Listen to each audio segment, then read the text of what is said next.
Bonsoir tout le monde et bienvenue sur le podcast de QI Basket. Aujourd'hui, on se retrouve avec Cam. Bonsoir Cam. Salut tout le monde. Et avec Sylvain qui fait sa petite deuxième deuxième titularisation pour le jeune joueur français. Bonsoir Sylvain. Salut les gars, salut à tous. Voilà, et moi c'est toujours Xavier, ça n'a pas changé.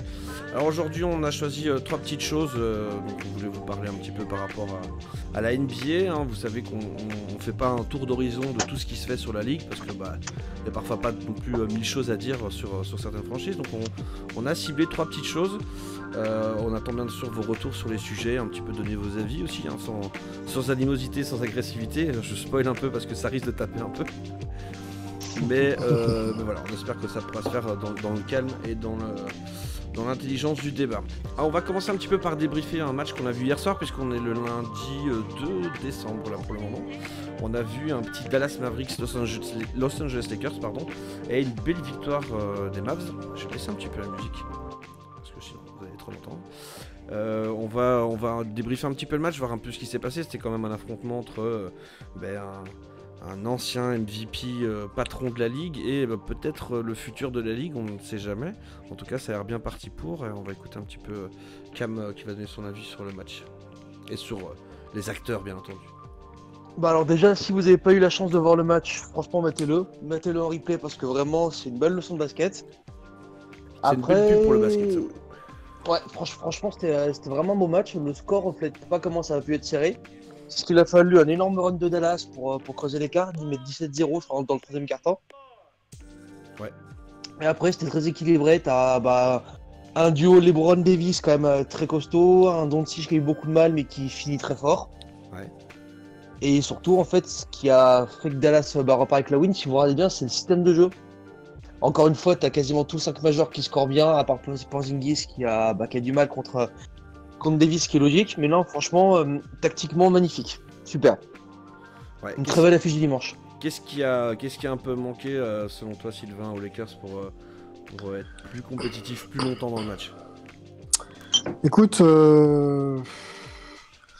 j'ai l'impression que ces Lakers sont encore, malgré l'apport d'Anthony Davis dans le leadership, sont encore LeBron dépendants.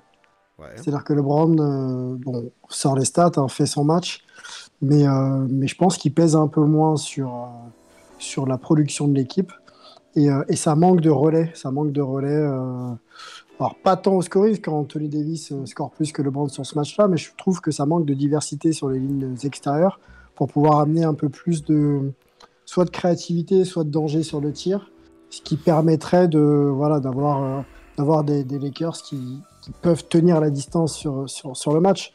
On a vu en deuxième mi-temps notamment que Doncic avait pris un peu la mesure des Lakers et pour le coup il fait bien jouer, il implique tout le monde et ça remet Dallas clairement dans le match et ensuite la fin on la connaît. Mais voilà, je trouve que ça manque de relais encore aux côtés de LeBron, surtout sur les lignes extérieures, une arme on va dire régulière. Moi il y a trois trucs qui m'ont frappé chez les Lakers hier. C'est d'abord Kuzma. Oh mon dieu! Qui m'a pas frappé puisque je crois qu'il a rien fait à personne. Il a fait le point. Donc Kyle Kuzma qui était complètement absent hier du match. Alors, on peut avoir des matchs avec un gros trou en apport, hein, ça arrive.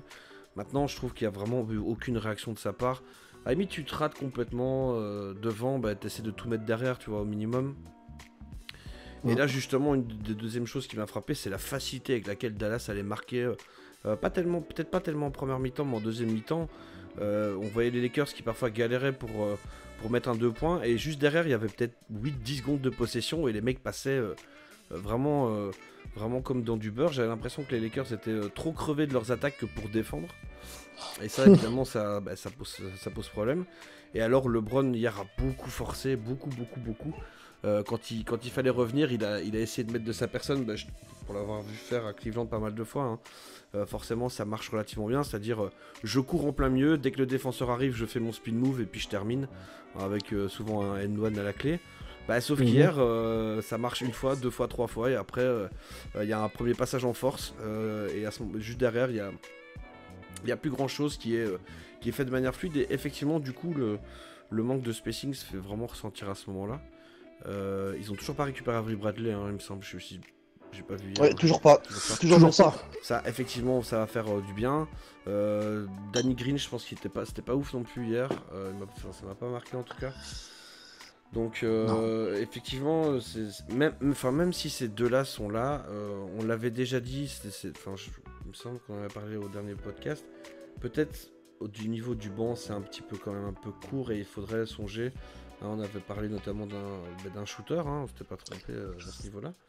Et ça semble se confirmer. Ouais, Danny Green 8 points hier. Contavious Caldwell-Pope 7 points. Hein, Javel McGee 4 points. Caruso 10 points malgré tout. Kuzma il a 4 points hier. C'est évidemment. C'est trop peu. Évidemment trop peu. Dwight Howard pas en forme non plus.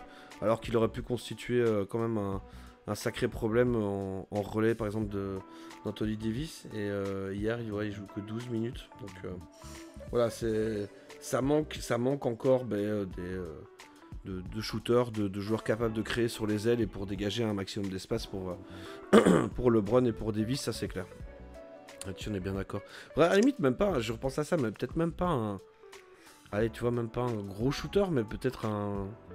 Je crois que quelqu'un avait dit Fournier la dernière fois, c'est pas ça? Ouais. Sylvain parlait de Fournier, ouais. Quelqu'un qui...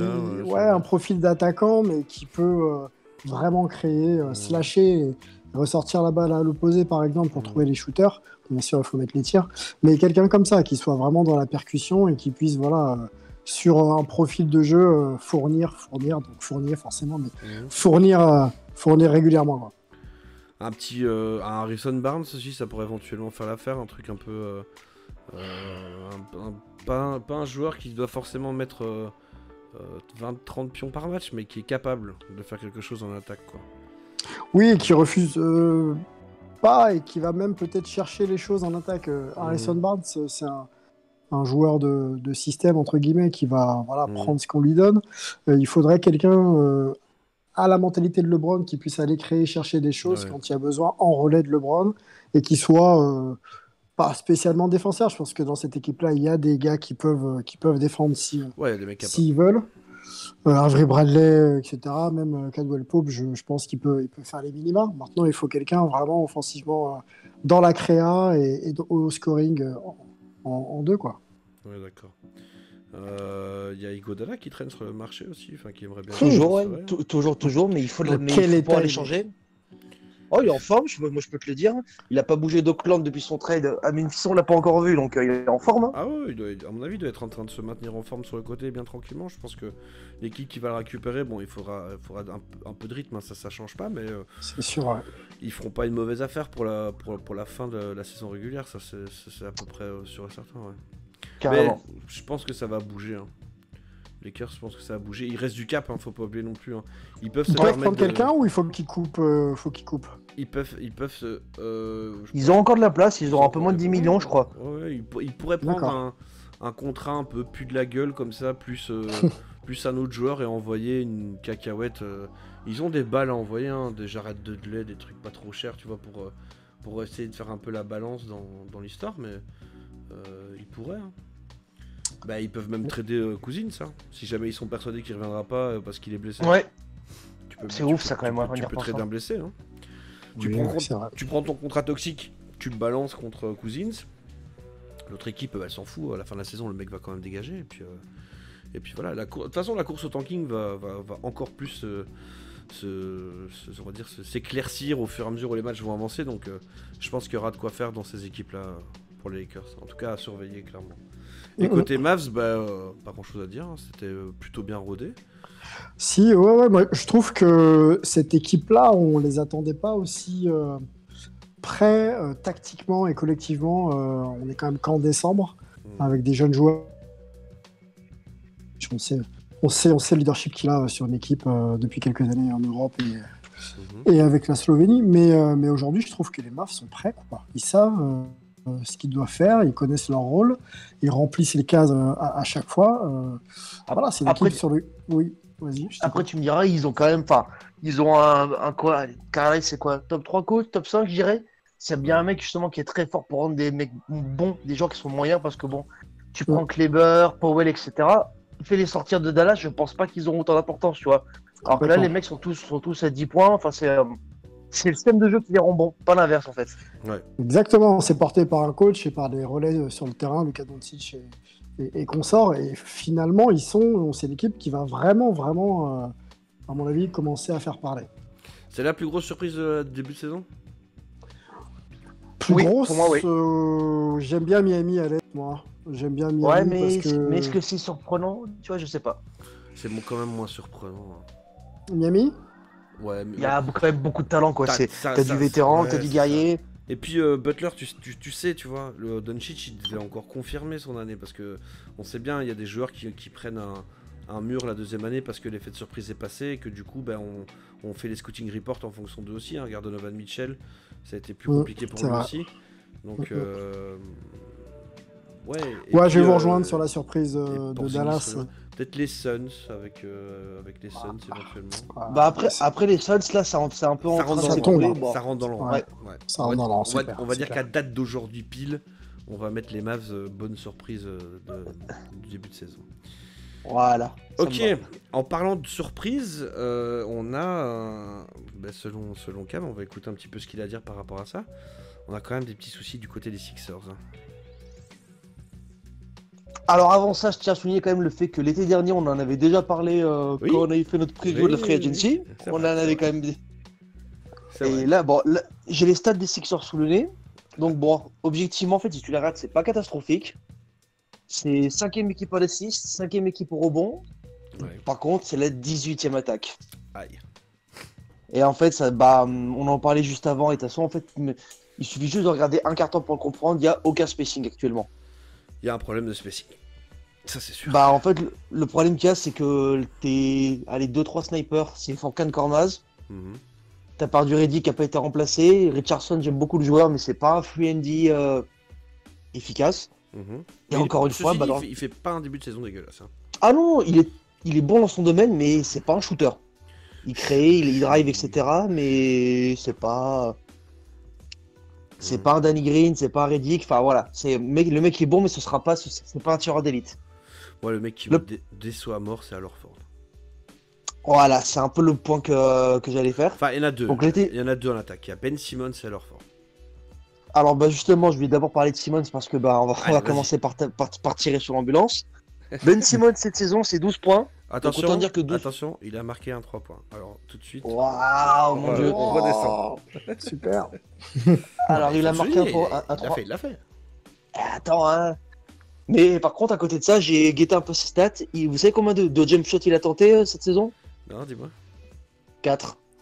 Ah merde. Et combien il en a mis? Par match?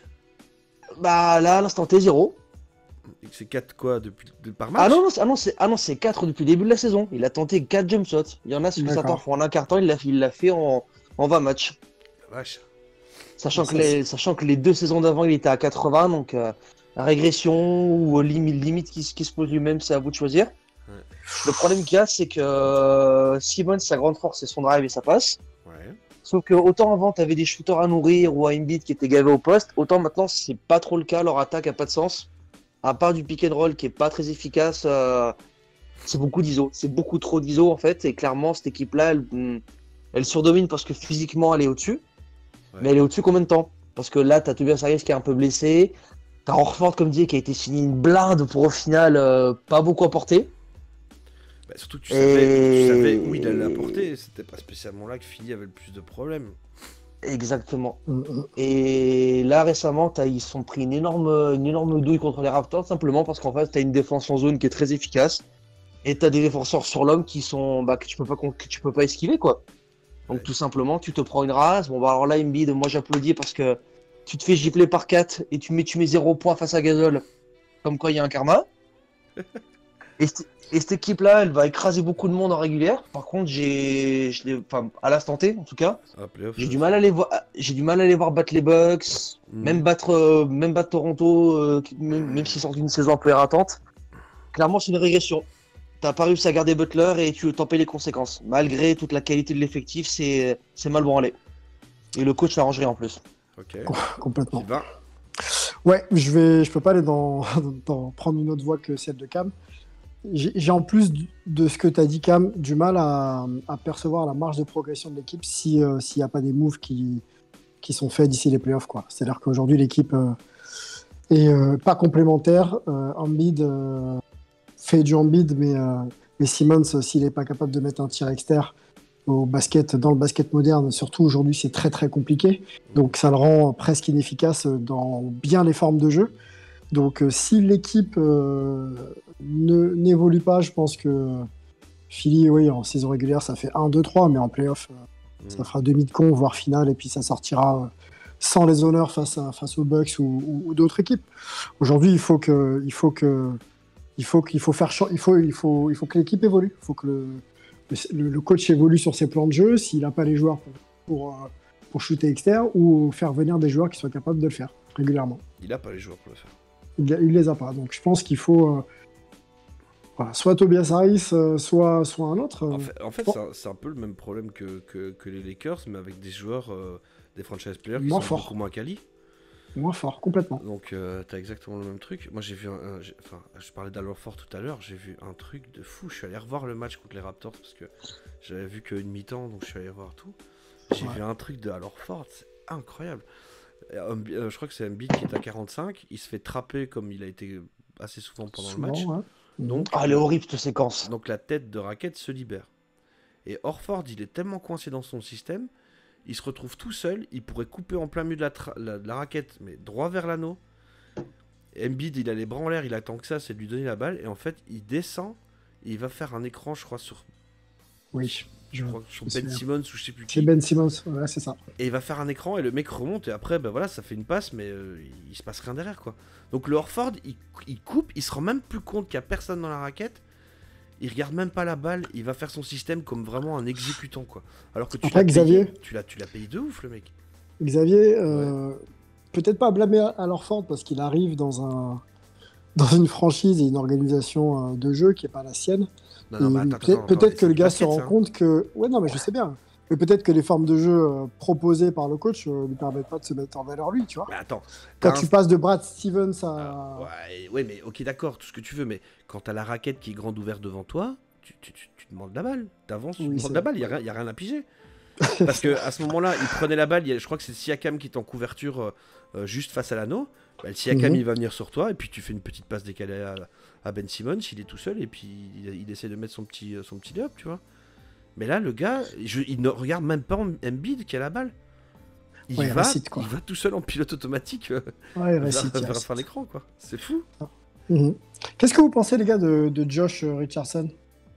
J'adore le joueur, que ce soit à Miami ou ici. Est-ce que ça fit vraiment à Philly? C'est un 6e homme. Voilà, c'est ce que j'allais dire. Dans leur jeu actuel, faut qu'il sorte du banc. Il faut un vrai shooter.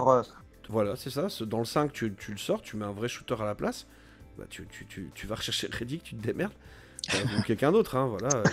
Il n'y a pas que lui comme shooter, mais tu vas chercher un vrai shooter et tu mets Josh Richardson en sortie de banc. Et là, tout le monde est d'accord, ok, pas de problème. Parce qu'on se rappelle que l'intersaison de Philly, c'est Josh Richardson, c'est Tobias Harris re-signé, on est bien d'accord, hein. Ça, et on fait partie Redick. Exactement. En gros, je schématise. McDonnell aussi. McDonnell, oui, qui était en petit energizer en seconde unit. Alors il était pas fort malin, pas toujours habile de ses deux mains, mais de temps en temps il était capable de te remettre les mecs dans le match en faisant une petite action un peu genre chien qui court après le facteur. Ouais, et puis gestionnaire aussi un peu. Gestionnaire. Ouais, ok. Un peu. Ouais, ok, d'accord. Il est autant gestionnaire que Delavadova aux Cavs, mais bon. Ok, d'accord. Mais il est moins cher. Mais il est beaucoup moins cher. Mais il était capable de parfois, c'est con, hein, tu vois un mec parfois qui se bat sur le terrain et toi t'es un peu en deçà, il peut parfois te remettre une équipe sur les rails. Et c'est un peu ça, le match contre les Raptors, t'as Embiid qui se fait martyriser par Gasol tout le match, il se fait trapper à tout rompre, et derrière t'as l'impression que c'est ça qui manque. Il manque une grande gueule, je sais que ça fait bizarre de dire ça dans une équipe où il y a Embiid, mais Embiid c'est une grande gueule de médias et pour chauffer la foule, mais peut-être que pour haranguer ses coéquipiers et leur dire oh putain maintenant on se bouge le cul, c'est peut-être moins le gars quoi. Donc il manque peut-être des mecs de vestiaire comme ça pour remettre un peu l'église au milieu du village. Pour le coup j'allais te le dire, en fait t'as beaucoup de caractère mais t'as pas de leader dans cette équipe là. Ouais. Parce que globalement comme tu disais il y a eu beaucoup de monde pour mettre des gifles à Brooklyn l'année dernière en playoff. Par contre quand ça s'est resserré en face, ça a bégayé très fort. Ouais. Et t'as pas, en fait, comment dire, t'as pas de mecs qui peuvent te calmer tes mecs et pas justement bêtement annoncer un système, calmer le jeu, etc. Mhm. Cette équipe-là, elle marche que par la violence, quoi. Il y a pas d'autre mot. Après, il y a peut-être encore on a déjà vu ça, des équipes qui avaient pris un match 7 très serré et qui du coup l'année d'après avaient vraiment du mal à se remettre et qui mettaient parfois des mois à se remettre d'un match comme ça. Hein. Oui, tu penses que psychologiquement, ils sont encore. Ils n'ont Écoute, pas passé le cap, quoi. Pour que Embiid se mette à chialer parce que regarde le match 7 quand même, enfin regarde comment ils le perdent quoi. Ces Non, derniers c'est clair. shoots, la balle elle fait tac tac tac tac tac et puis elle rentre dedans. Tu vois, t'as quand même de quoi te dire putain, je viens de rater un truc quoi. Non, Derrière, en c'est plus, clair. Toronto est champion. Personne n'aurait pu parier que Golden State allait perdre la moitié de ses joueurs, voire plus. Et donc, du coup, t'as de quoi nourrir des très très gros regrets. Donc, c'est-à-dire qu'il n'y a pas que la fin du match 7. Il y a tous les autres matchs où tu vas regarder Toronto remporter les matchs. Et tu vas dire putain, ça pourrait être moi quoi. Putain, à une défense presse, c'était moi peut-être. C'était bon. Donc, il y a pas mal de choses, mais effectivement, là, dans l'urgence, on va dire. Il faut absolument. Je pense qu'il faut remettre déjà un vétéran, mais un vétéran caractère, qui est un mec qui saura un peu fédérer le vestiaire, un peu des profils à la. Bah ouais, Jared Dudley, c'est con, mais c'est le genre de mec qui est capable de te mobiliser un groupe, comme les Cavs avaient en 2016 Channing Frye et Richard Jefferson, qui mine de rien faisait que ça faisait avancer un peu le truc.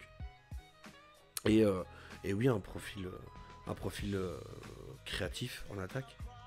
Ouais, créatif. Ouais. Quelqu'un qui puisse. Alors, tu Quelqu'un vois qui- deux. Quelqu'un qui Ouais, va vas-y. mettre Richardson sur le banc. Quoi. Ok. Mm. Alors, qui Mhm. Réfléchissement. Ouh. Donc, on regarde dans les équipes qui sont dans le fond de la ligue, hein, parce que c'est clairement elles qui vont commencer à lâcher leurs plumes le plus vite possible. Alors, voyons ça. Qu'est-ce qu'on a à bouffer pour le moment? Alors, la ligue. Voilà, donc. Ah bah oui, on a Golden State dans le fond, mais eux, ils ont plus rien à trader du coup, parce qu'il n'y a plus personne qui est en canne. On a les Knicks, on a Atlanta, on a Cleveland, on a les Pelicans et on a Chicago qui ferment la marche. Ah, Cleveland. Bah, Cleveland, il y en a un qui sait très bien se créer son shoot tout seul, mais maintenant je le mettrai pas dans un 5 de départ. Tu penses à. Jordan Clarkson. Ouais. Le mec qui a pas de cerveau. Ah, mais par contre, niveau scoring et création de son propre tir, tu peux pas Ah, dire c'est grand très chose. propre. C'est très Tu peux propre. pas lui dire grand chose. Atlanta, compliqué, il n'y a pas grand chose. En plus, ils veulent garder tous leurs jeunes, je pense qu'il n'y a pas. Non, il n'y a rien. Cedi Osman, ça pourrait pas. Non. Ah, il l'aime bien quand même à Cleveland. Hein. Ouais, ils vont pas le lâcher, ils l'ont signé. Ouais. Ils vont le garder. Oui, ils vont le garder, ils vont le développer. Ok. Du côté des Knicks, il n'y a que des postes 4. Et des meneurs. Et des meneurs, voilà. Donc, je vois pas trop ce que tu vas pouvoir aller chercher là-bas. Bah tu vois, pour le coup, moi j'ai un mec en tête, mais c'est Jeff Teague. Jeff Tuch. Jeff Teague, ouais. Mhm. Ouais. Parce que quand même bon shooter, défend bien. Là actuellement il est un peu blessé, mais à Minnesota clairement c'est pas l'avenir. Il est expirant. Mhm. Et je Est-ce serais que- vraiment pas surpris. Est-ce que tu ferais pas genre le gros gourmand? Mais il faut voir ce que tu peux envoyer en échange. Est-ce que tu essaierais pas d'aller chercher Chris Paul? Un vestiaire Embiid, Simmons, Chris Paul. Est-ce que tu essaierais pas, franchement? Alors tu peux, mais putain par contre faut envoyer une brouette de joueurs quoi. Ah, il va falloir envoyer ce que tu peux, ouais, ça c'est un fait. Maintenant, Par contre objectivement si t'arrives à récupérer un mec comme ça, putain c'est intéressant en sortie de banc. Hein. Oh là là. est-ce qu'on peut pas faire une petite doublette Galinette Chris Paul? Ouh là là, ce serait Et trop cher payé. t'envoies à ce moment-là. Josh Richardson, salut. Ouais, par exemple, t'envoies quoi encore? Oh, même Tobias Harris, hein. On peut y aller, hein. Ou alors Ford. Ouais, alors fort je serais pas surpris tu vois qu'il reste pas. Fort. Vraiment. Pourquoi pas? Franchement, vu que. Alors, encore une fois, moi, on va me dire, ouais, mais bon, il y a tout ce qu'on voit pas dans les stats. Bah ouais, ok, d'accord, on a regardé les matchs. Ouais, mais il y a un moment, voilà, tu vois, ça a marché à Boston et Atlanta, ça marche plus à Philly. Moi, je pense que je tenterais ça. Hein. une petite Richardson Horford contre un Chris Paul Gallinette. Ouais, pas sûr que KC veut récupérer un vétéran, mais le deal est quand même bon. Hein. Bah, le problème, Après, le tu problème leur c'est fais du draft.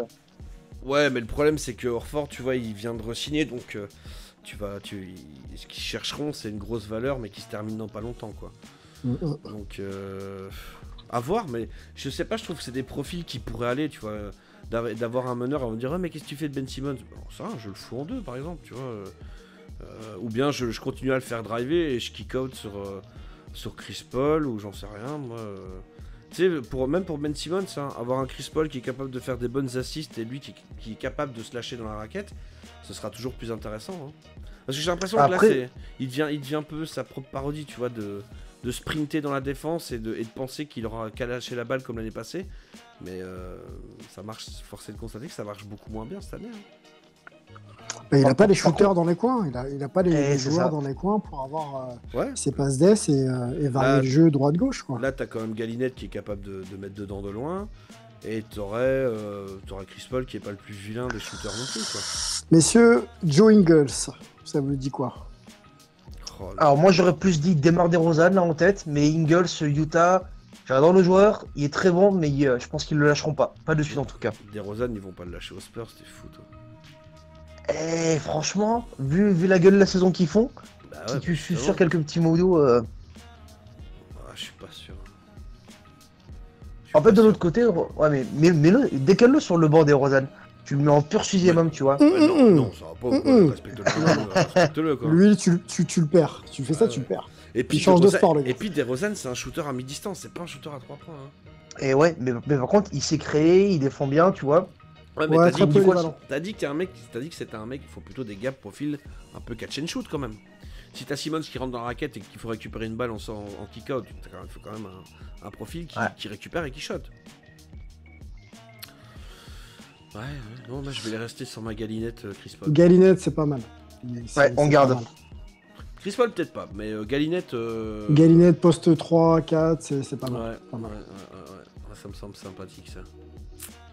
À méditer, hein, si vous êtes fan des Sixers, vous nous direz votre avis et qu'est-ce que vous feriez pour améliorer votre équipe qui en a quand même besoin, on va pas se mentir.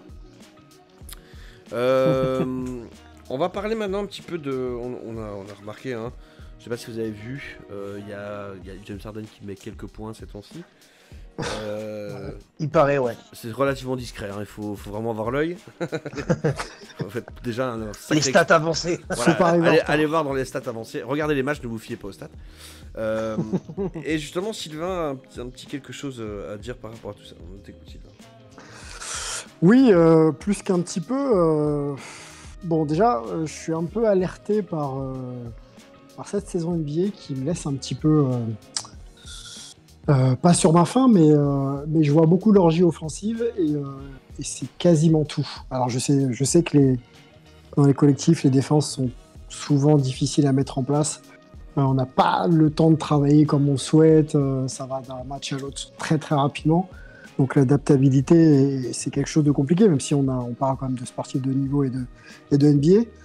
Je regarde des matchs, je regarde aussi des highlights de temps en temps, je me lève, je regarde des applications, je vois des 60 points, je vois des 50 points, je vois des 159, 158, je crois, le match Washington contre Houston le 30 octobre.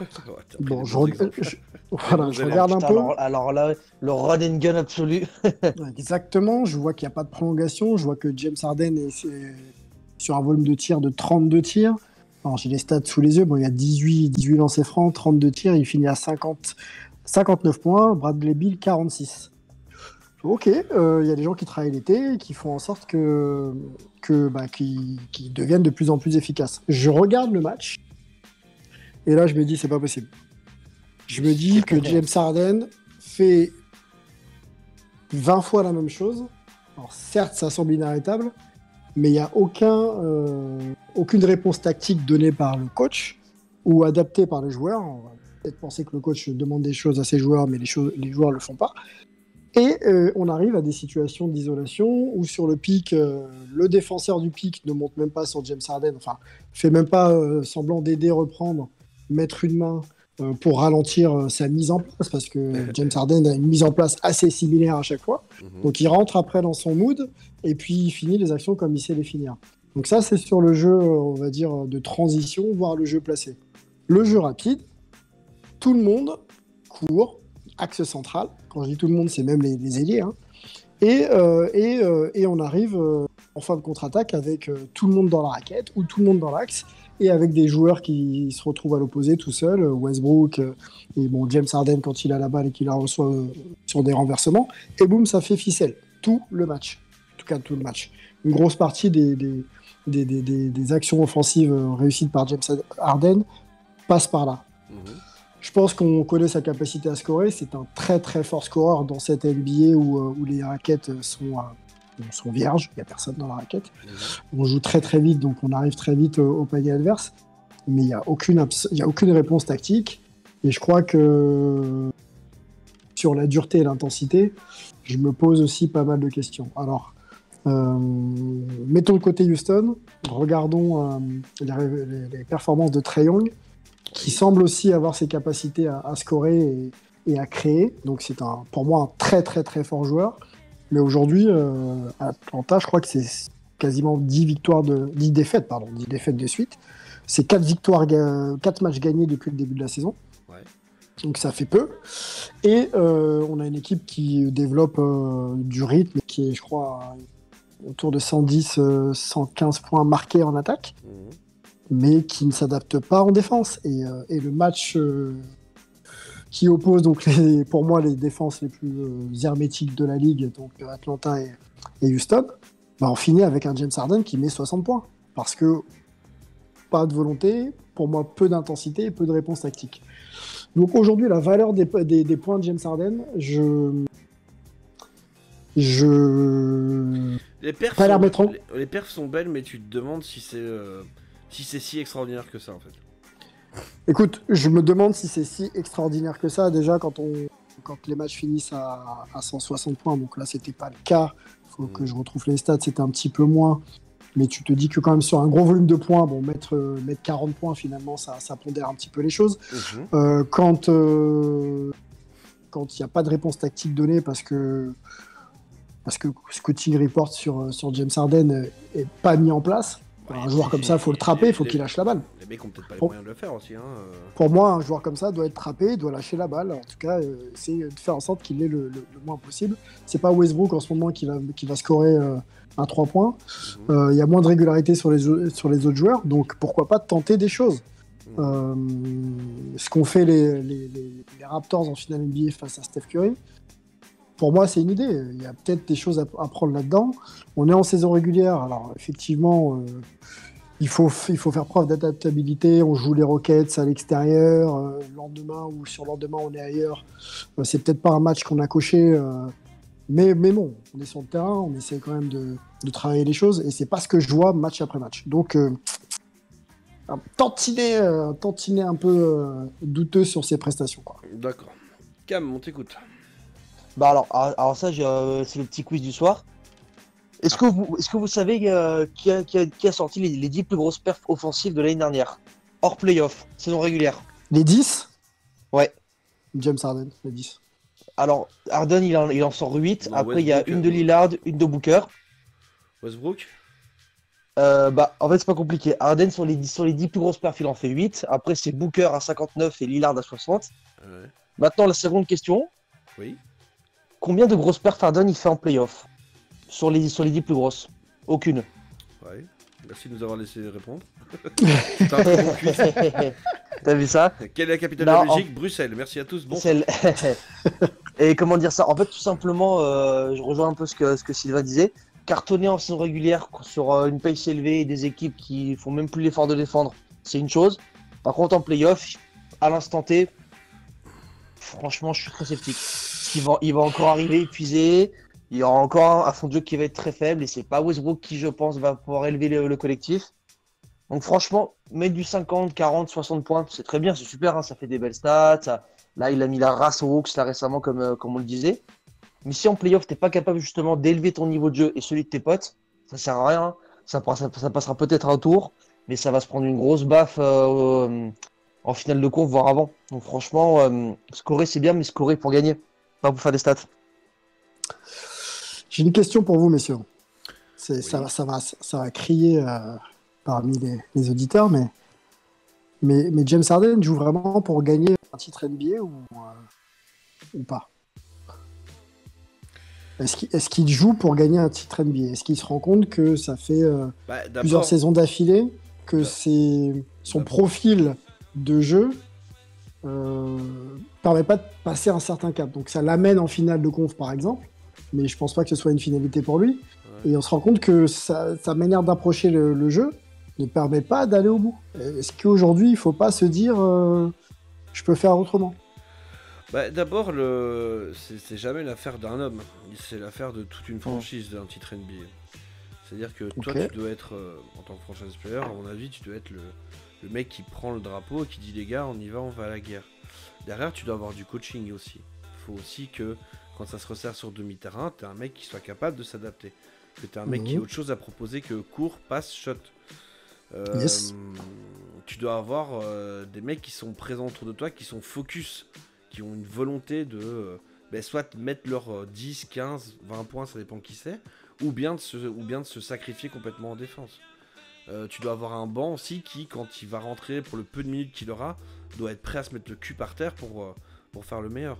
Donc c'est un peu facile aussi, je trouve, par rapport à Harden de tout ramener sur lui. Évidemment que c'est le franchise player, évidemment qu'il vampirise le jeu, évidemment que beaucoup de choses.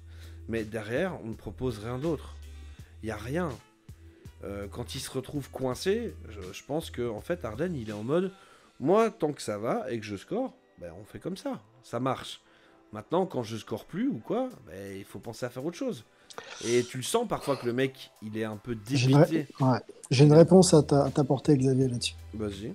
Quand pendant 82 matchs, je suis très très polémique, hein, attention, je suis peut-être un peu au-delà de mes réelles pensées, mais quand tu joues de cette manière-là pendant 82 matchs en impliquant à minima, je dis bien à minima, tes coéquipiers, et que tu te retrouves scouté, et comme je disais tout à l'heure, trappé, et qu'il faut apporter d'autres éléments à ton jeu, mais que tu n'as pas l'habitude de le faire pendant 82 matchs, que tu n'as pas impliqué tes coéquipiers.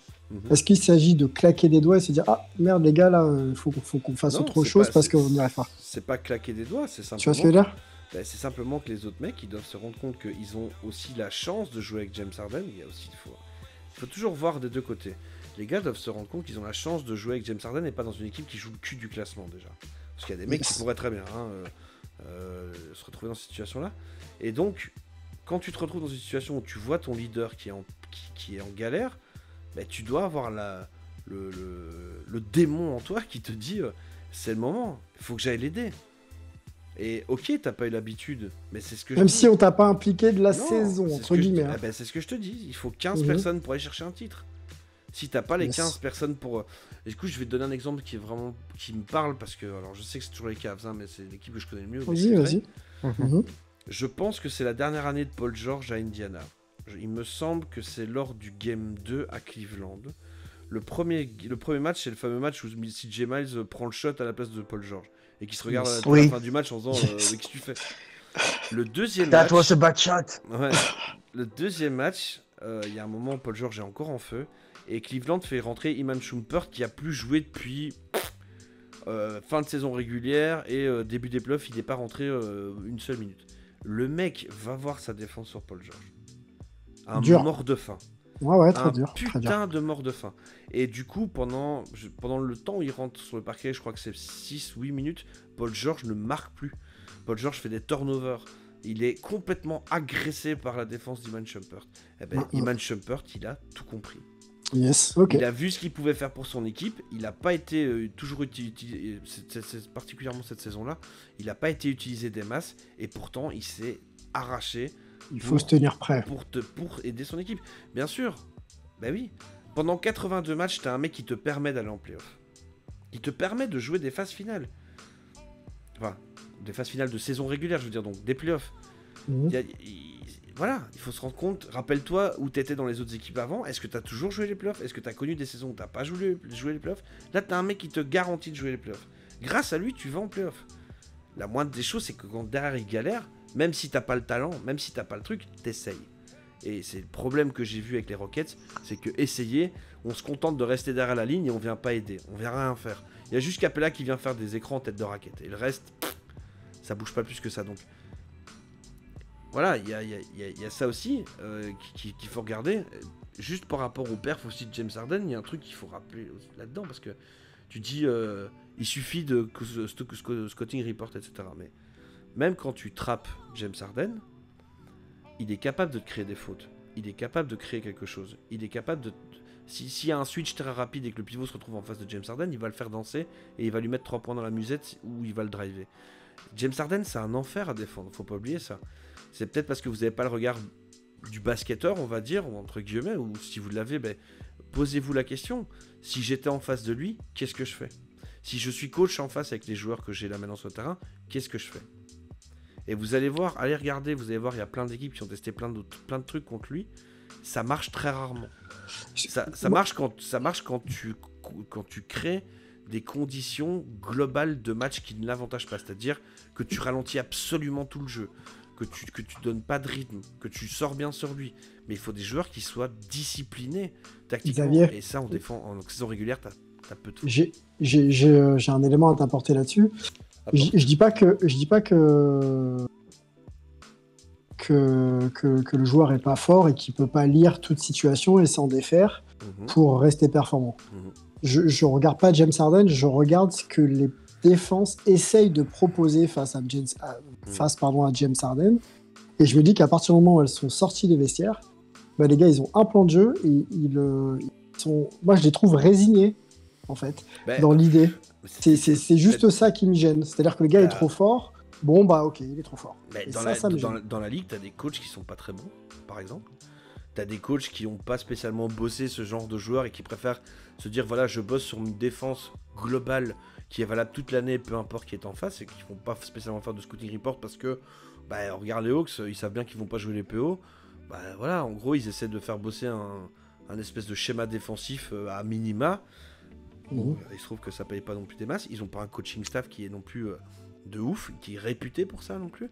Donc voilà, il faut regarder tout ça. Et puis il y a des joueurs qui ont pas envie de s'arracher en saison régulière.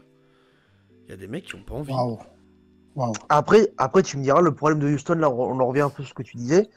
C'est qui les guerriers de cette équipe? T'as Tucker, Capella, je vais le mettre à part parce que pour moi, il est pas très combatif. Il revient, mais il revient de loin. Il revient vraiment de loin. Globalement, tu vois, des mecs, comme tu disais, qui plongent à chaque rebond, qui se jettent sur le mec. À part Tucker, et t'as quand même ces Folocha qui fait le taf en défense, mais en dehors de ça, t'as des mecs qui sont juste moyens. Les mecs ont flingué leur équipe avec le trade de Chris Paul. Hein. Ça complètement. J'ai jamais dit le contraire. Hein. S'ils avaient gardé leur base avec Ariza et compagnie, et qu'ils avaient étoffé avec des petits moves un peu malins, ça aurait pu se passer vraiment autrement, mais... C'est cette année-là où ils étaient peut-être le plus proche de faire quelque chose de bien, parce que les gens parlent de l'année avec Chris Paul où il se blesse, etc. Ouais, peut-être, ok. Mais en termes d'homogénéité d'équipe, c'est l'équipe avec Ariza, Harden et compagnie. Hein. C'est sûr. Ouais. Et t'aurais pu te faire violence pour te débarrasser de mecs style... Anderson ou Gordon, qui sont des shooters qui intéressent toujours les équipes, on vient d'en parler. Hein. Y a des mecs qui cherchent des shooters, hein, qui cherchent du spacing. Gordon, on l'a pas dit hein, pour Philadelphie, mais c'est pas mal. Grave. Bah oui, bien sûr. T'aurais pu Anderson là, qui vient d'être libéré aussi. T'aurais pu essayer de faire quelque chose avec ces joueurs-là, de monter des petites choses et pas de chercher forcément un nom un peu ronflant, tu vois. Donc non, les problèmes de Houston, ils sont aussi au niveau du management, ils sont aussi au niveau du coaching, ils sont aussi au niveau de la mentalité des joueurs, ils sont à plein de niveaux différents. Donc oui, Harden a sa part de responsabilité, bien sûr qu'il est casse-couille, bien sûr que parfois tu regardes des matchs et tu as envie de changer parce que c'est insupportable de voir ce mec jouer, mais en attendant, derrière, ça marche. C'est une garantie, c'est une omnium pour aller au playoff. Putain, il y a combien de mecs qui peuvent dire ça dans la ligue? Il n'y a pas beaucoup, hein. Non, mais on parle d'une équipe très haut niveau qui va régulièrement en playoff, Ouais. voire en finale de conf et demi-finale de conf. Donc on essaye de partir de ce plancher, de se dire maintenant qu'est-ce qu'on a besoin d'ajouter, soit en termes de mentalité, soit en termes d'approche tactique ou de joueurs, pour passer le cut. Je pense que ça passe effectivement par une prise de conscience de chacun des membres de l'équipe, Ah, ça, c'est sûr.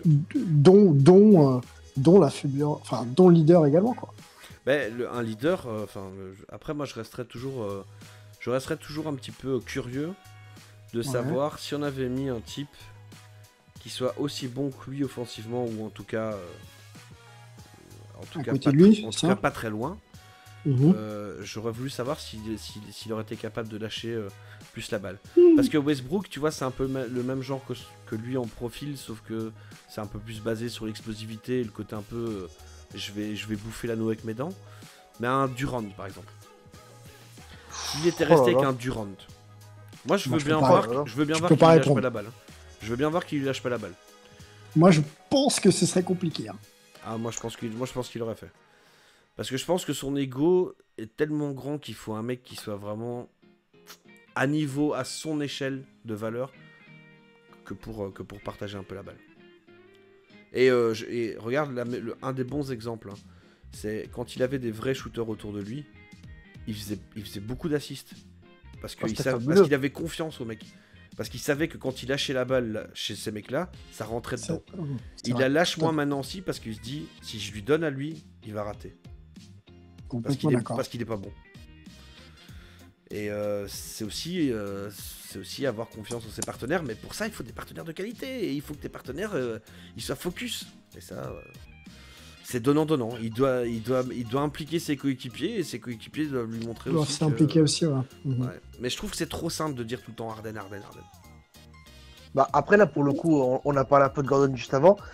Quand Gordon va revenir un peu en forme, mine de rien, l'équipe elle aura une autre gueule. Oui. Parce que c'est ton second meilleur scoreur. Ouais, oui, bien sûr. Et puis ça donc c'est quand même shooter, grave. Ouais, bien sûr, ça va améliorer le tout, hein. Ça c'est sûr. Ok, messieurs, je pense qu'on a fait le tour pour cette fois-ci. Il me semble qu'on a oublié dans ce qu'on avait prévu. J'avais posé une question d'inintérêt général sur Twitter, mais je l'ai posté malheureusement pendant le match de Dallas et des Lakers, donc elle a dû passer inaperçue. On la reposera à l'occasion plus tard dans la saison, où je la garde un C'était petit peu. Le nickname de Doncic. Ouais, c'est ça. Trouver un petit surnom, je viens de me péter la gueule à moitié. Trouver un surnom pour Luka Doncic. Donc on vous laisse réfléchir à tout ça. Cam et Sylvain, merci beaucoup pour votre expertise. Merci à toi. Ça a été un plaisir. Plaisir partagé comme d'habitude. On se retrouve bientôt sur QI Basket. Et d'ici là, portez-vous bien, regardez plein de matchs et à bientôt. Ciao. À toutes.